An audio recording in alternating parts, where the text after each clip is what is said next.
Hello and welcome to Keep Middlesex Moving, Mobility Matters podcast. With us today, we are excited to introduce Gabrielle Rossi from the Dream Project in New Jersey and Girls in Gear. So why don't you take a moment, Gabby, and tell us about yourself? Yeah, of course.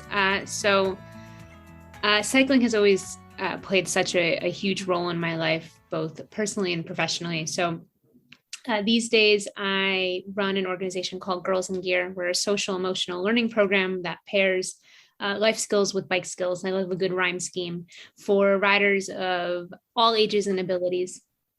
But I really got my start in the cycling community running an organization called the Dream Project, where we facilitate cross-country fundraising bike rides for college students in and around Rutgers University. And that was inspired by my own cross-country trip that I took when I was an undergraduate at Rutgers to raise awareness for pediatric cancer patients. So I've always been a big biker. So, Gabby, why don't you tell us a little bit about the Dream Project and exactly what that entails and what the program's goals are? Yeah, so Dream is a cycling and service organization for college students who commit to cross-country fundraising bike rides each year and do so in support of local organizations in the area. So each year, teams of students commit to learning about, understanding, working alongside, supporting the great work of so many of our community-based organizations who are on the ground every day, working to tackle some of our greatest challenges, be it food insecurity, homelessness, pediatric cancer research, at-risk youth. And so we take the time to understand these challenges, these really complex issues, not from a point of wanting to prescribe answers or from a position of thinking we know what's best, but understanding how we can be ambassadors for these causes. And the students simultaneously volunteer and fundraise for these organizations. And so they're tackling these big fundraising numbers, they're tackling these big volunteer commitments, while also preparing to bike across the country. And the wonderful thing about the organization is that none of these students that I've ever worked with have come from a cycling background or consider themselves competitive or long distance athletes, but they consider themselves, community ambassadors and advocates for these causes. And by doing so, commit to moving so far outside their comfort zone to show their family and their friends and their peers and their faculty and teachers and such that they are going to work to support this cause in any way that they can. Wow, that's highly impressive in regard to what they're learning and where they're going from there. Now, I understand last year with the pandemic, the Dream Project was somewhat grounded to New Jersey. So instead of a cross-country tour, tell us what you did to keep that initiative moving forward.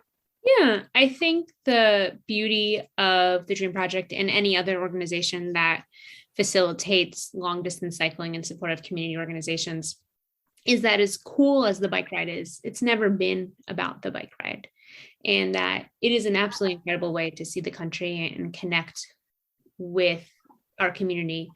But last year and the year before that and now, the community who needed us most was our community here at home. And so we facilitated a Dreaming of New Jersey tour. And so it was 30 days and 30 social service organizations. And so every day the group biked to a new town. They tackled all 21 counties. So they spent the morning biking to a new community and then the afternoon learning about and volunteering alongside an organization working to get our neighbors back on their feet. So lots of soup kitchens, community pantries, clothing centers, housing facilities, urban development, you name it, they tackled it. Such troopers, like out in the weeds, literally. We did a lot of gardening, building houses, sorting donations, whatever we could do to make the lives of the people supporting those organizations a little bit easier that day. And last year was really challenging. During the entire pandemic, it's just been really challenging for all of our communities. We've seen really long lines at soup pantries, soup kitchens and food pantries. And a lot of people have lost their jobs and just the economy as a whole. So your organization's efforts, I'm sure, were a welcome to all these organizations that really needed extra helping hands. Is there any one of those projects that really sticks in your mind as something that you're really proud of, or that, challenged you in a way that you didn't, think you would? Oh goodness. I mean, there's so I think the story that always sticks out the most to me is that there's a very small town in Washington State, La Crosse, Washington. They have a population of 336. If you try to look them up on Google Maps, you have to like keep zooming in, zooming in, and zooming in. And it's just one main road and otherwise surrounded by like fields and agriculture. And the riders in 2019 biked to Portland, Oregon in support of food security, supporting Elijah's Promise, which is a wonderful organization that supports the people of Middlesex County. And they were in La Crosse, Washington one night, and I had reached out to them over the internet because I needed a place for them to stay that night. And just a cold email to a small town, and those residents really took up the call and provided such a warm welcome to the riders. There was a parade, a townwide picnic. They had like pool parties and shared stories and this whole big thing. Oh. And the residents shared with me that for a town so small and so remote, all the students see who grow up in La Crosse is people who grow up and go work in the fields and like follow generational footsteps. And there's not a lot of accessibility for college access and careers outside what is immediately apparent. And so just having the riders there really role modeled the idea of, stepping outside your comfort zone and chasing your dream, whatever that may look like. But even more powerful is after the riders left, they started their own food pantry in town and started their own nonprofit so that they could work to feed their neighbors. And I think that is kind of the beauty of Dream, right? Like we're never going to tackle these weighty issues. If someone had figured out food insecurity by now, they would have done it.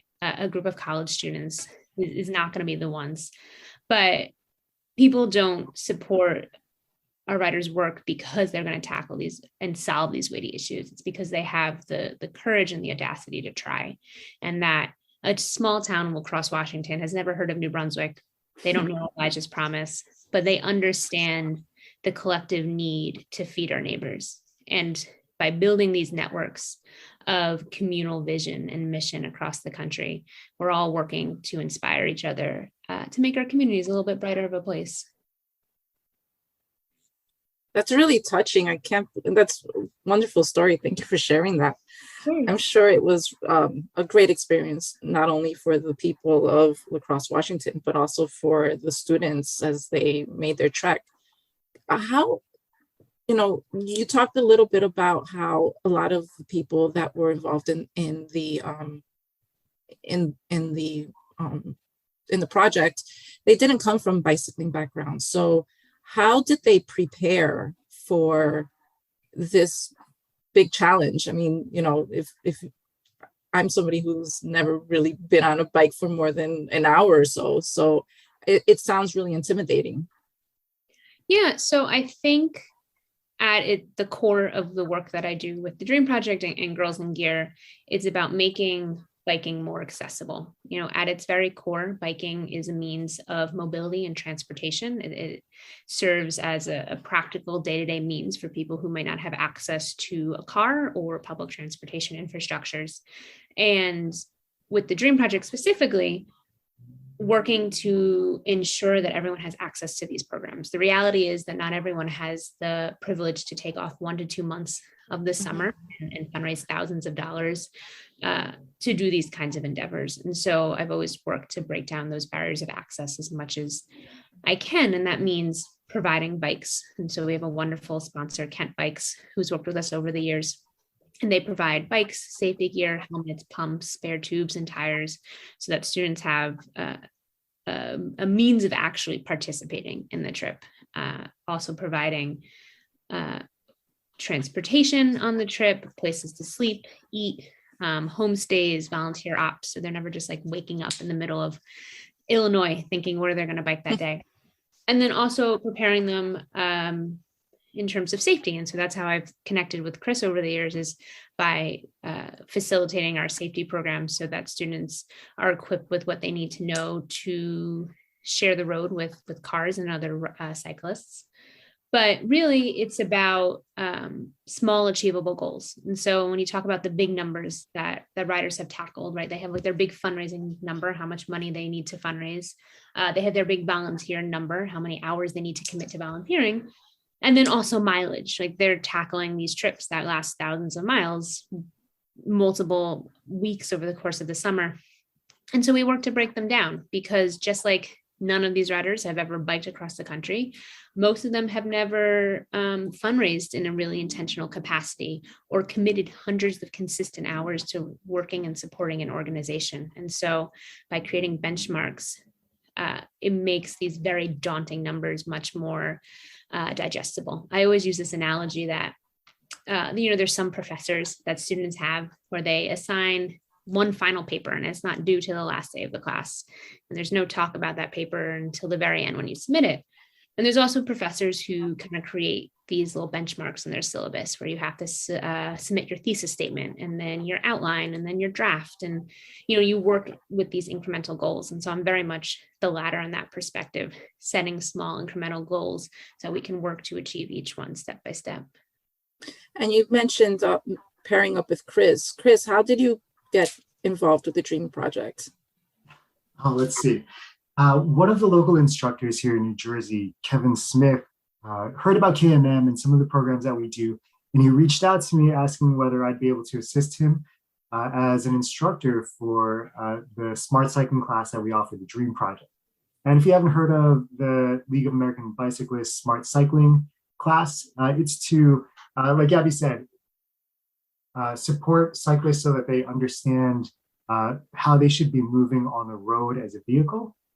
Because when we think of riding our bikes, yes, we're out there with cars. So we're sharing these spaces with motorists. So to understand how they will react to you and to properly react to them and to be where you need to be on the road as you're cycling is very important.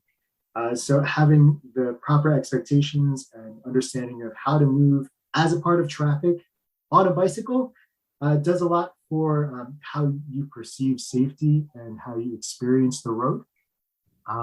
So it makes you a stronger cyclist in the sense of being safer all around and managing risk as you're riding.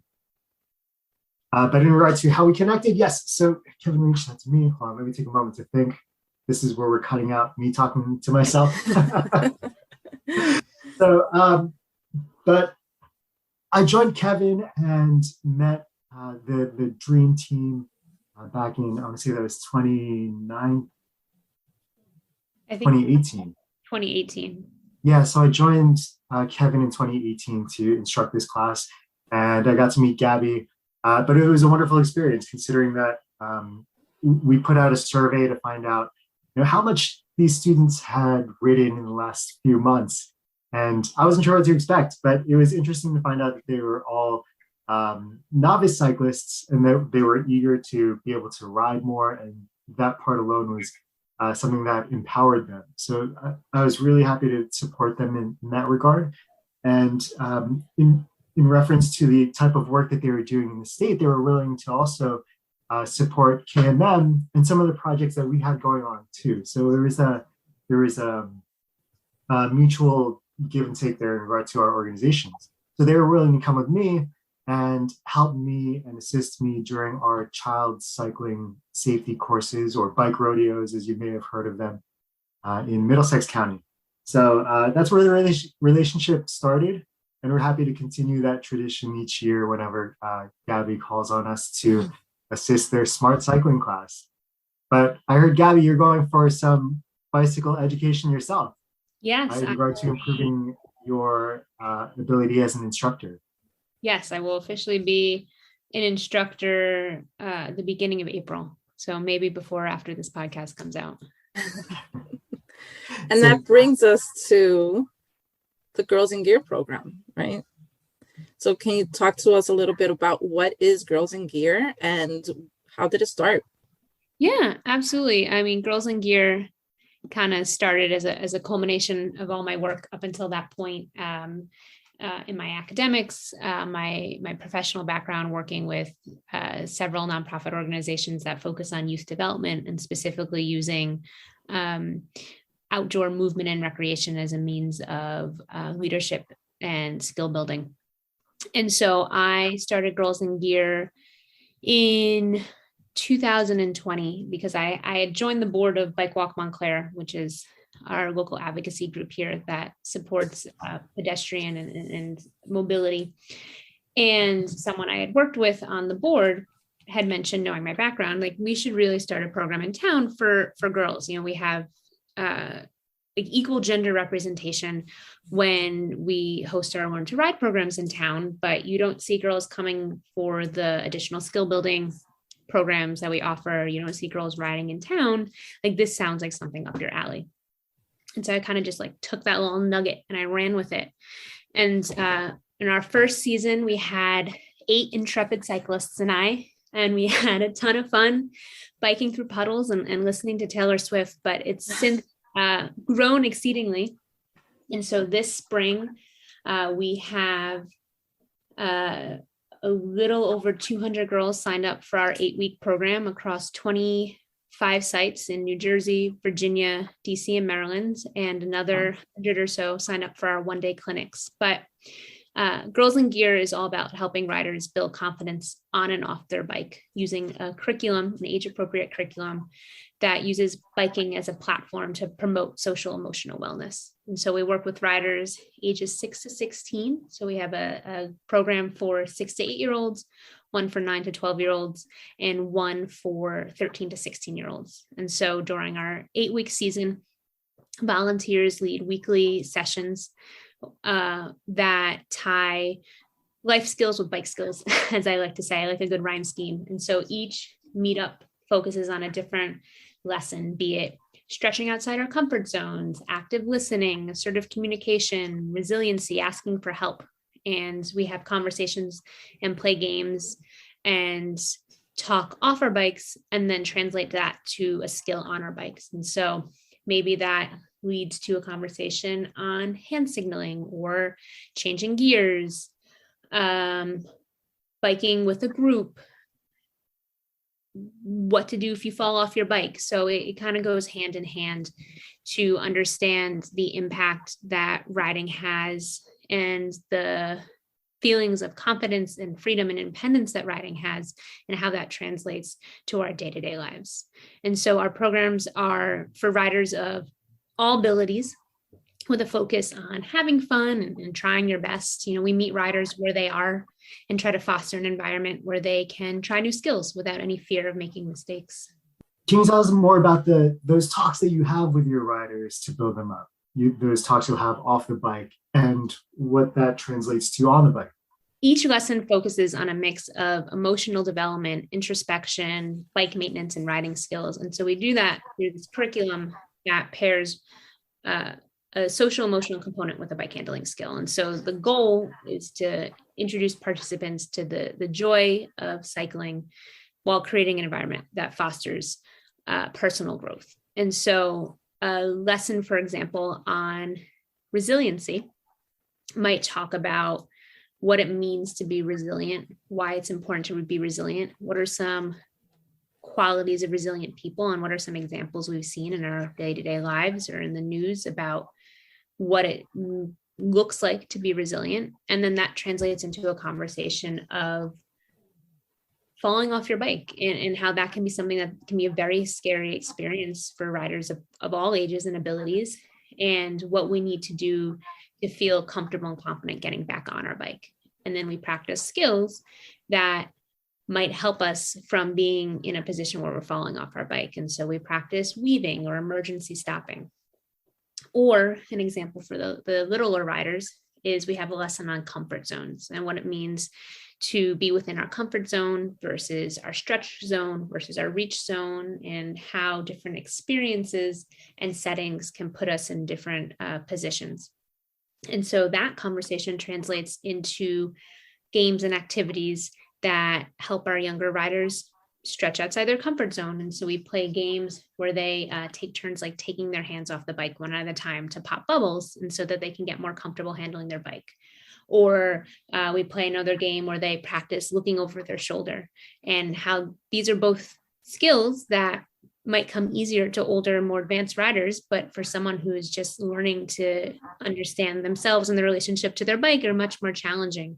And so you see how those activities presented in a fun and approachable way really help our riders kind of grow. And every week builds on these kinds of skills. What has the feedback been from the girls and parents? I mean, you said you started off with 8 cyclists in 2020 and you have over 250. So I'm sure it's great, but what do you see with the girls as they progress through this program? Yeah, I mean, I think it really speaks to our collective community that I was able to start this program. Hold on, there's definitely something stuck in my throat.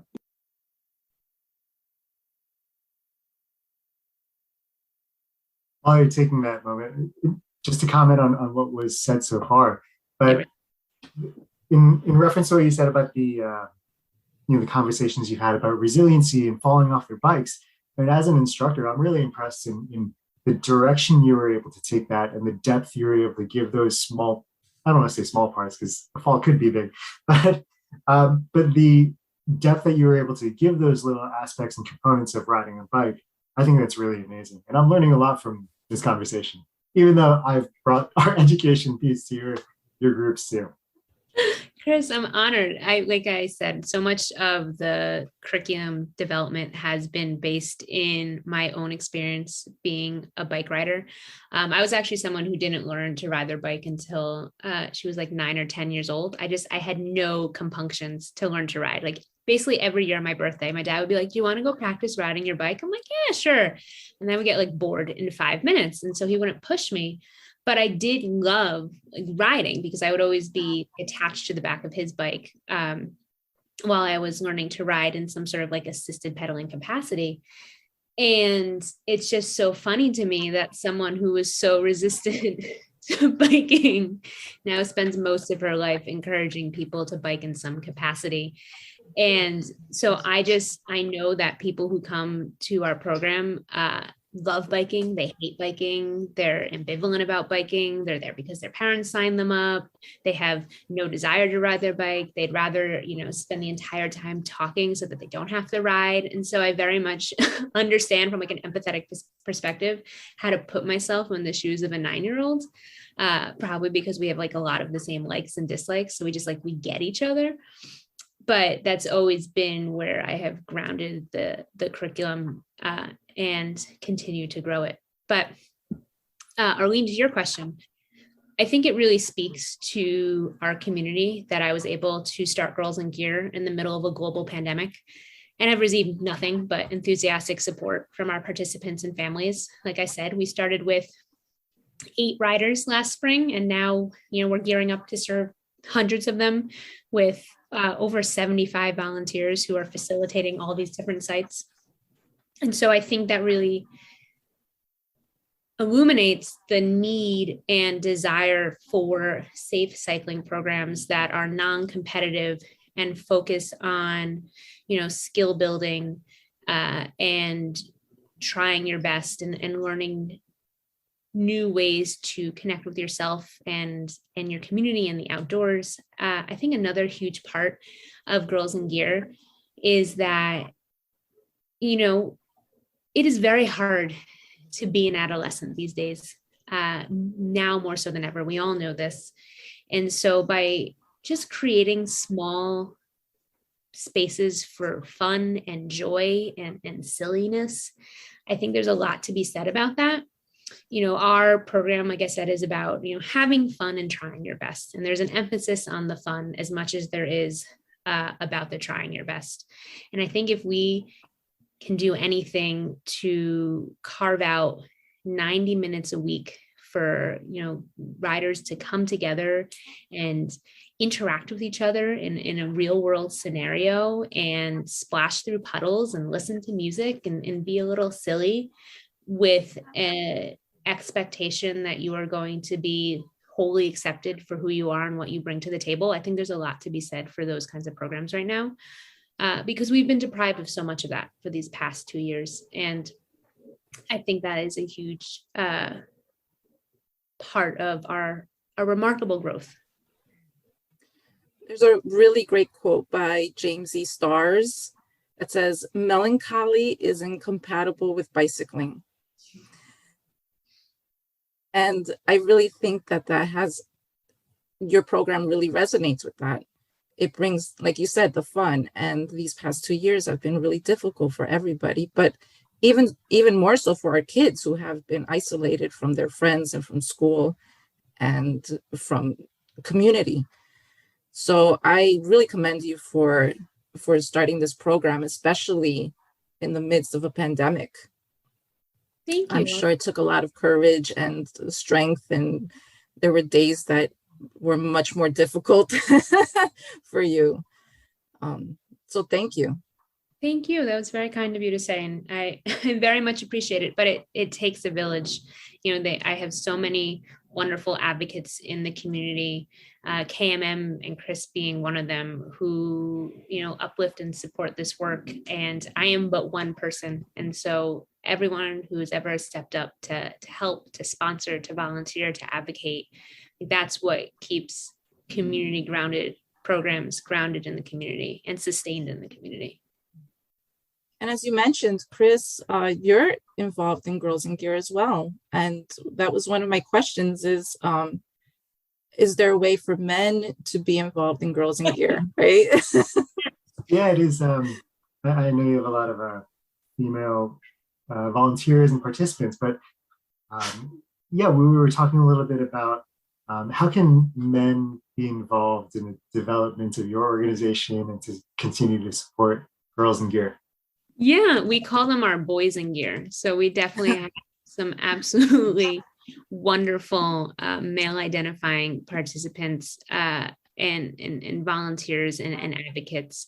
I think it is so important for us to collectively create safe spaces for girls to feel heard and supported and try new things in an environment, but they might not otherwise if they feel shame or embarrassment or any sort of trepidation in a co-ed environment. And so I've always been a fierce advocate for women-centric spaces. But that being said, I think it's so important for the men in our girls' lives to model the kind of behavior that we try to illuminate at Girls in Gear. And so having male volunteers and coaches, be them dads, community members, who lead conversations on feelings and comfort zones and being scared or hesitant, or talking about role models or people they emulate in the community, strong male friendship.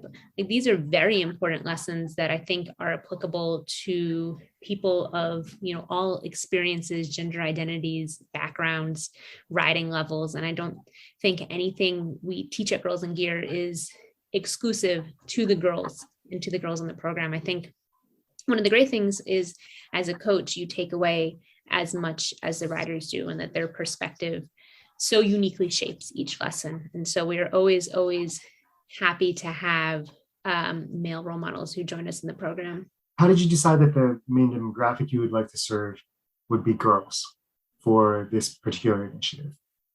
That's a great question. So I think I'm actually quite sure of this. We live in a world where women and girls are continuously questioned for who they are, why they are, what they stand for, and what space they take up. And because of that, girls often experience deeper self-doubts than boys. And those are feelings that can stay with us through adolescence and adulthood. And that self-doubt really reflects and affects how we show up for ourselves at home, at school, with friends, with family. And from a sports perspective, right, the facts back up the need for more girls programming like Girls in Gear to mitigate these issues.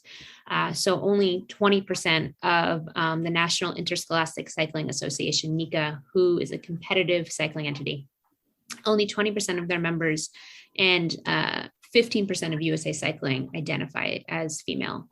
And there have been countless studies and anecdotal evidence that shows that physical activity levels for girls decline at age 10 and continue to decrease through adolescence. And a lot of that can be attributed to those dwindling self-confidence levels that I mentioned, and how all of this kind of has a residual effect about girls understanding their own emotional, physical, mental, etc. Studies and anecdotal evidence shows that physical activity levels for girls decline at age 10 and only continue to decrease as they get older. And so much of that can be attributed to those dwindling levels of self-confidence, which reflect in a girl's understanding of their own abilities.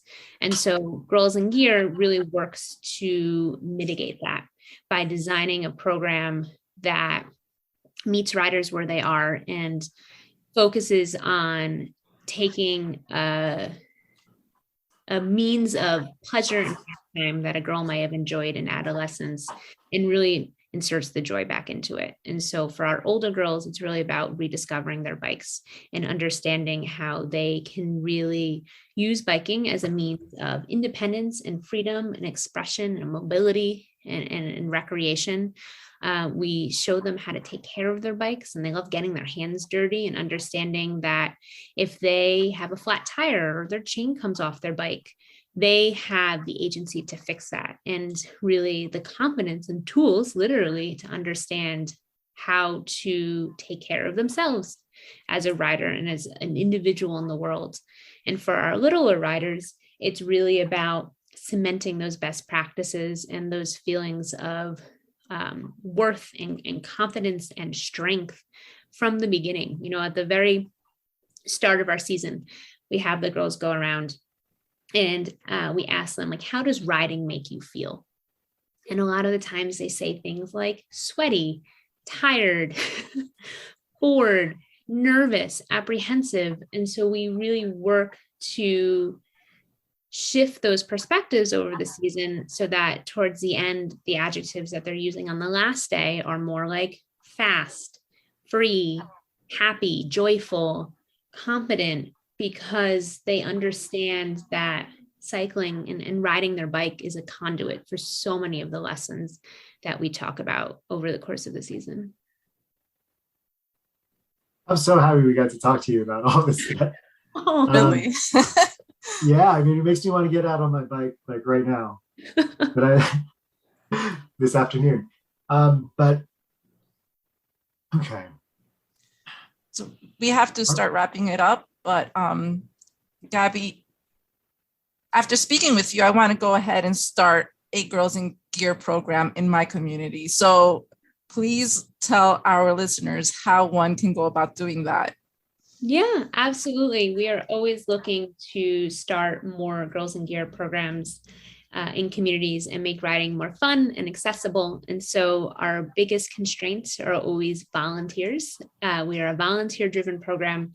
And so each of our sessions is led by members of the community, parents, teachers, anyone over the age of 18 who has a passion for biking. That doesn't mean you need to have biking experience. You know, we have such a wide range of volunteers who have such a wide range of backgrounds and perspectives. And so some of them do come in like a full kit in their triathlon bikes, ready to race. But we also have many, many more who had to dig their bike out of the back of their garage and figure out how to pump up their tires. And so just like our girls, our volunteers reflect a wide range of experiences and identities. And that's so wholly encouraged. You know, no coaching experience, no volunteer experience is required. We provide the curriculum, the training, safety protocols, and everything to feel supported and ready to go. And so anyone who wants to get involved, be it register their rider, donate, sponsor, volunteer, or start a site, you can go to our website, girlsingear.org, or email info@girlsandgear.org, and I will be happy to direct your enthusiasm to the right outlet. Fantastic. All right. Before we close it up, Gabby, can you tell us which sites do you have operating here in Middlesex County? Yeah, we have 3 wonderful sites in Middlesex County, all in New Brunswick. And so we have 2 sessions on Sunday mornings at Boyd Park in New Brunswick that meet at 1 p.m. for our 6 to 8-year-olds and 2:30 p.m. for our 9 to 12-year-olds. Like I said, all riding abilities are welcome. We work to provide bikes and helmets when we are able to do so, and we do so because of the generous support of donors and sponsors. And we also have another site at Greater Brunswick Charter School on Wednesday afternoons at 1:30. And so all of that information, times, locations, session dates, and the like is at our website, girlsingear.org. And we'd be happy to support you with any other connections or supplies that you may need for your efforts. When we first started at Greater Brunswick Charter School, we were able to help Girls in Gear with locks to keep the bikes secured at the schools when the programs weren't going on. And one of our other partners, the Raritan Valley YMCA, was willing to offer bikes for kids to use for the activities. So yeah, if there are any other opportunities for our local partners to help you or for us to connect with them too, we'd be happy to support. Well, Gabby, it was wonderful to talk with you about the work you are doing to help make our communities better and safer through bicycling. Thanks for coming to talk with us about Girls in Gear and the Dream Project. It was such a pleasure. Thanks for having me, gang. I've loved being able to talk and share our mutual love for mobility. Thank you, Gabby. Like I said, I learned a lot from our discussion. So we'll be excited to have you on for another podcast or an update maybe in a year or so. Happily. Thanks. For more information on Girls in Gear and the Dream Project, check out the links under the description for the podcast episode. And to learn about KMM's Smart Cycling Program, visit www.kmm.org and click on Contact Us at the top of the page. Every day is a great day to celebrate bicycling, but May is officially Bike Month. The last few years, KMM has hosted the You Bike, We Give program, where we encourage everyone to get on a bike, whether for pleasure or to commute. Each pledge to ride a bike in May equals $1 donated to an organization such as the New Brunswick Bike Exchange or Replenish, Middlesex County's hunger eradication program. Stay tuned for details on this year's You Bike We Give program starting May 1st and running through the end of the month. Thanks to all our listeners for tuning in. We hope you'll join us for our next episode of Mobility Matters. Funded by the North Jersey Transportation Planning Authority and the Federal Highway Administration.